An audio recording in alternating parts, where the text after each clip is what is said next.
All right, welcome back, family, to the Emphatic Truth. It's Tavon, your host for today.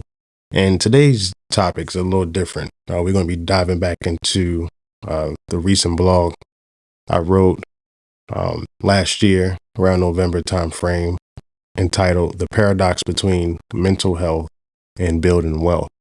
And in this blog, it gives real insights about my experiences as a 20-year-old trying to find myself and navigate through life, as well as what those lessons are that I found that really was something that helped me along the way. But more importantly, I wanted to share to help others. So whether you're 20, you're 30, you're middle age, or you're looking for retirement, these life lessons I feel like are applicable to your own life, and use it as you need to level up and get the most out of life. So this came to me as a response to just turning 30. Right? I turned 30 back in October, and it was a real, I think, shock, if you will, to kind of understand what I've accomplished up until this point. What did I wish I would have known sooner at this point? And then the many life lessons that I've learned in college, in the workforce, as well as just through interactions, what they call the school of life. So I hope these insights are as impactful and valuable to you as they were for me when I shared them and I thought of them to help the next generation better understand themselves and what position they should be in as they go throughout their 20s. It's most of a reflection, right? And I'm big on reflection because I feel as though this is something that we should be doing often. And for me personally, I always tend to do it around my birthday, coincidentally enough. But this being a more milestone birthday for me, it was like really, it really had me thinking, like, am I where I should be? Am I doing enough? Right? The series of questions I started to run through my mind. So I put this blog together with 7 key points, and each week we'll talk about one point or one lesson that I felt was impactful for me. So this week's lesson that I wanted to discuss with you all is the understanding of when to ask for help, right? And more importantly, the way I titled it is, "You don't know everything, ask for help." And in the first couple of paragraphs, you'll see that I went in talking about Polo G's latest album or song that really resonated with me, called "Barely Holding On." And for those of you who haven't heard it, it's a really good song. Is very lyrical. So if you're into that type of vibe, like a Rod Wave, Polo G, Youngin, Ace, that type of vibe, you'll definitely enjoy Polo G's latest single. But "Barely Holding On" was, for me, when I listened to it, I was like, man, I was really like thinking about the lyrics and hearing what he was saying. And one thing that kind of stood out to me was one of his bars in there that said, "I'm holding on. One day it'll get light. I pray that we're going to be all right." So it was like a lot of those moments that I was uncertain, or a lot of those moments that I really didn't understand what was going on. I felt like I was really barely holding on, but I started to understand what the why was. And once I understood what my why was, for each scenario that I'll give you, or each, growth period in my life, it became more important that I hung in there. So what we're going to talk about really quickly is just kind of navigating what that means as an adult. Your early 20s, You may have just graduated high school. You may be in high school right now. Like, I can't wait to get out my mom's house. I can't wait to go out for school. Go out of state for school, whatever your scenario is. Or maybe you've just graduated and you're like, man, now I'm in the real world. I actually have bills, like student loans I have to pay back. It gets more real for us as you start to navigate. And what you'll see is a pattern, right? Some of the things that I've noticed, it's like a snowball effect. It's like one thing that I may have addressed or not addressed early on in life became more of a pertinent issue. It became more real for me to address later on in my 20s, even now. So if you can get in front of it, then I felt as though this is going to alleviate a lot of headache, a lot of head pounding as you start to navigate through life. And, you have that job, you start to have that significant other, you start to build your own family, all the many different wants that we have in life. But the first step is understanding who you are and really where you want your life to go. So lesson number 1, seek guidance and embrace learning. And in this particular scenario, I talk about my experiences as a college student. And in college, one of my biggest, I wouldn't say barriers, but it was a handicap for me, was understanding that I didn't have the same amount of funds going into school that a lot of my peers had. And thankfully for me, I didn't really felt left out because a lot of my other peers were in the same position, right? They may have been first generation college students. Their parents certainly wasn't paying for them to go to school. They was off of FAFSA, as well as the Pell Grants, like many of you have or currently are. And we all have been down that road. But what became increasingly important for me was to build relationships. And I got my little handy notebook with me because I jotted down some notes that I felt as though were important for me to call out here. You take your own time to read each lesson and apply it to your own life. But at the broader sense, I wanted to talk about a few key points that resonated with me. One of them being seeking guidance. So as a college student, we're tasked with buying books. You have to buy books. You have to go down to the library. You have to make sure that you have enough funds to purchase the books.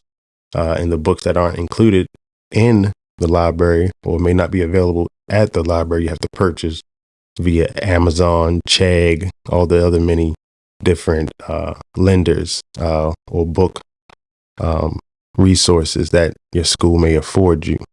But for me, I had limited funds. So maybe my first year as a freshman, I purchased books. And when I went into, a sophomore, maybe that first semester, I purchased a few books, but really ever since sophomore year, as a, at the time I was a kinesiology major. And I thought all these different avenues because I played sports in high school. And I was like, man, I should think about doing sports physiology or kinesiology or even athletic training, right? Something connected or interconnected to sports. But it became more real for me looking at the job outlook and the series of classes that I needed to take. I was like, man, I'm not really cut out for this. I don't want to do it because I didn't felt I had a passion for it as much as I did with sports, which was thankfully it was a revelation that I had early on before I got too late in my studies. But as a kinesiology major at the time, the books were a lot more demanding and, as you can imagine, a little bit more expensive. So I didn't have the funds, but that's where I became very resourceful. And one of my resources at the time was going to the library. And every so often, I would go to the library or I would ask my peers to use their books and make sure that I had what I needed for the next class. So that was great until I maximized all of those resources. And then to kind of be more self-sufficient and not have to rely on someone else, I started to look for copies, right? I started to look for avenues to get a book. And my one professor and advisor at the time gave me a great idea to one, ask questions at the library, right? And you'd be amazed. Like a lot of times we would go to the library to like hang out or to fake study and just so we can see our friends, a place for us just to congregate. But when I started to understand the value that the library held for me, like renting out a laptop, because I didn't have one working in working condition at the time, or renting out books and allowing us to take home those books for weeks and weeks at a time until, of course, someone else requested it. That became very valuable for me. So seeking guidance and embracing learning became a learned behavior for me, because I had to learn how to ask for help in that setting, right? Where we're tasked with doing everything by ourselves because you're in college now. No one is asking you to do certain things. It became more real for me to, hey, I need to really ask these questions and get the most out of this experience as I can. So the number one thing that I had to do was realize I don't know it all. I had to seek help. And that's what this lesson is really about. So whether you're in college or whether you're just graduating high school and looking at college or looking for the workforce, see what people you have around you currently that can literally lend you that listening ear to take off some of that anxiety, some of that pressure that you're putting on yourself by believing that you have to go through everything by yourself and you don't have any help. So that was the lesson within the lesson, right? Seeking guidance and embracing learning. The embracing learning came in when I actually got the help. I started to embrace the ownership over learning. And you'll be amazed at how better you feel, or how more confident you feel about yourself when you start to feel like you have some skin in the game, if you will. And what, for me, that meant making sure that the people that I talked to, whether it be my peers, my professor or advisor, people that was actually looking out for me, were also the same people that was ensuring that I did well. So I embraced learning at that point because I knew people were not only looking out, but they wanted me to succeed. So that's one aspect of it. Can be, humiliating for some people. You might be like, man, I don't want to ask for help, but that's a humbling piece for you. And that may be something that you need in your life, especially through college or going into the workforce. That's going to become a reoccurring theme, learning how to humble yourself, learning how to face humility, and then learn those lessons from that, and really raising your hand and be like, man, I don't know. How can you help me? So after that, one of the things that I embraced through that learning experience was, as I said earlier, YouTube. And YouTube for me was really that eye opener, right? It wasn't as popular as it was now because we didn't have a bunch of podcasts. We didn't have people just doing reviews and everything. So in 2011, 2012, YouTube was like an information station, like beyond Google. Like Google is where you went to read, but YouTube is where I went to really learn, right? Not being someone who could read, all these different articles in preparation for tomorrow's test or quiz or discussion.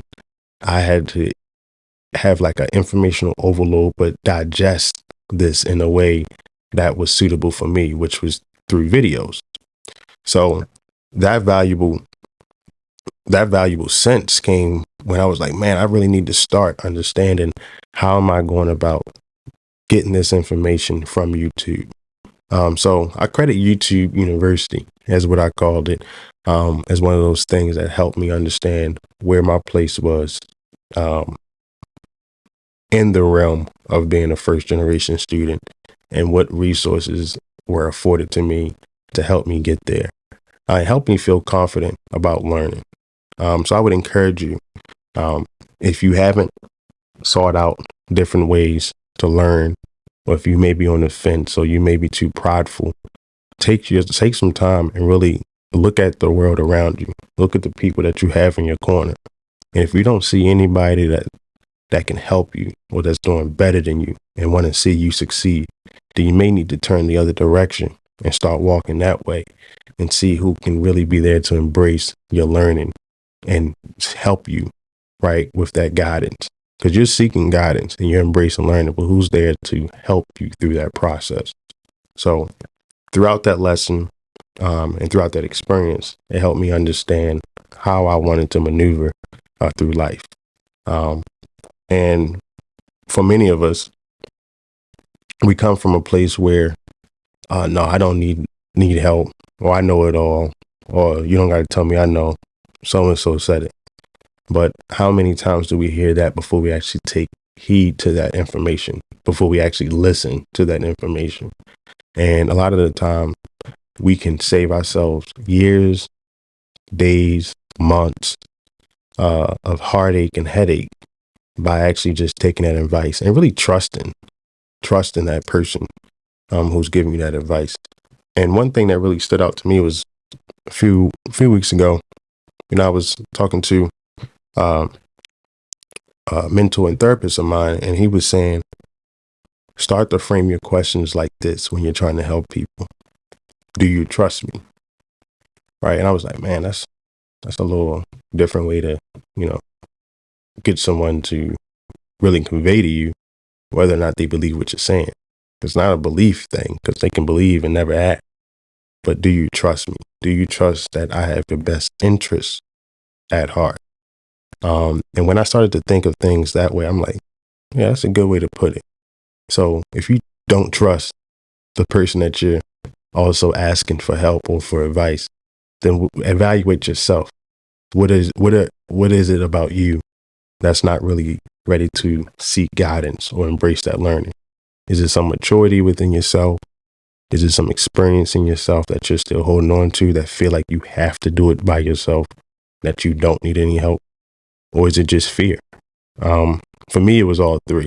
I had fear that as a freshman with no money and being a first generation college student, that I had to make it all by myself. I didn't want to create a support system around me that was going to help me. But more importantly, I had to feel like I had to show up and prove myself that I could do it all alone. And it went good for a while until the snowball effect that I mentioned earlier started to come into play. And I'm like, man, it got to be an easier way, or it have to be someone else out there that can help me, because I couldn't call back home, right? As much as my parents wanted to do for me in college, there was certain things that they just couldn't do. And it was a growth experience. So I embraced it, right? So this was where embracing learning and seeking that guidance and raising your hand and say, hey, I don't know it all, let me ask for help, really came into play. So hopefully you have some value that you found into this. Hopefully you're in a space where you're taking a retrospective look at yourself and your situation over the last year, and like, man, I really knocked it out. I really did well in this area or in that area, but I need some help in this. I need some guidance. I need to learn a new skill. I need to embrace learning in a new way. The people I'm hanging around or the things that I'm doing does not get me the result I want. How can I level up?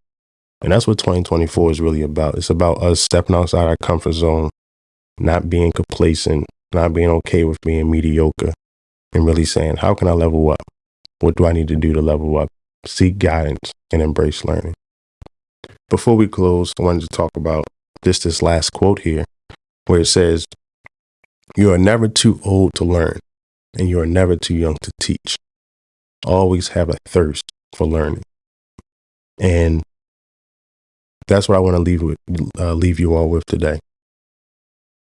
You're never too old to learn, and you're never too young to teach.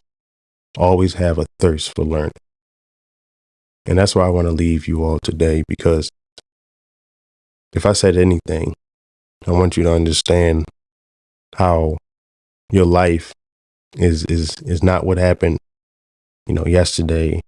It's not what happened, or what's going to happen in the future. It's what's happening right now. So you are creating the life that you want. every single day by showing up with a plan and embracing that learning experience, embracing those hard times. But more importantly, you're seeking guidance to help you through. So if you found value in this lesson, or it's just in this talk, right? It's not really a lesson. It's not nothing to make you seem so structured, but it's more so just a conversation with you to just have you reflect on what your 2024 vision is for yourself. And as I mentioned earlier, this was a silent struggle of mine, but it started to become more real as I started to approach my 30s. So don't wait until your 30s to start, man, I wish I would have accomplished this. I wish I would have let off with this and started to take this more serious. Do that now and start to understand what you need right now to create the life you want later on. So lesson 1, seek guidance and embrace learning. Next week, we'll talk about the next lesson, which you'll find value in, because I believe this is really applicable to everybody, right? It's distinguishing your identity versus your passion, right? Understanding who you are versus what you do. So we're going to talk about that next. But until then, if you enjoyed this video, please follow us at The Emphatic Truth. Like this video, send it to a peer, send it to a friend that you know can find value in it. And follow us on all platforms at The Emphatic Truth. Peace and love.